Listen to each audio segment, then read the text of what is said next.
بسم اللہ الرحمن الرحیم۔ السلام علیکم۔ اس ویڈیو میں آپ جانیں گے جمعہ کے دن کی فضیلت کے بارے میں۔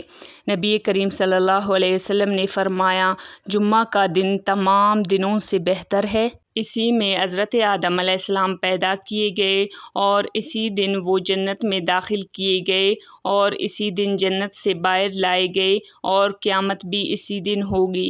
نبی پاک صلی اللہ علیہ وسلم نے فرمایا، جمعہ میں ایک وقت ایسا ہے کہ اگر کوئی مسلمان اس وقت اللہ تعالیٰ سے دعا کرے تو ضرور قبول ہوگی۔ حضرت ابن عباس رضی اللہ عنہ نے ایک مرتبہ آیت الیوم اکملت لکم دینکم کی تلاوت فرمائی۔ ان کے پاس ایک یہودی بیٹھا تھا۔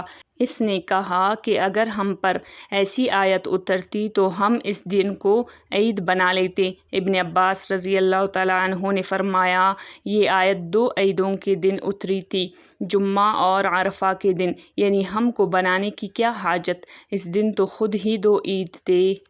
ایک حدیث میں نبی پاک صلی اللہ علیہ وسلم نے فرمایا، جمعہ کی رات روشن رات ہے اور جمعہ کا دن روشن دن ہے۔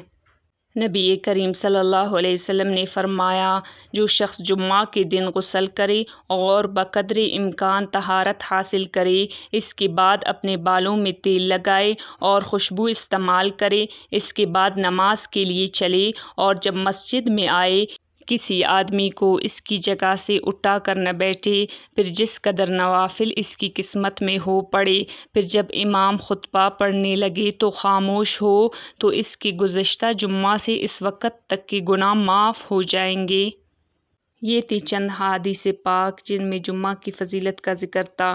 اگر آپ نے مزید اسلامی معلومات حاصل کرنا ہے تو چینل کو سبسکرائب کریں، ویڈیوز کو ثواب کی نیت سے شیئر کریں تاکہ آپ کی وجہ سے کسی مسلمان کو فائدہ پہنچے۔ جزاک اللہ۔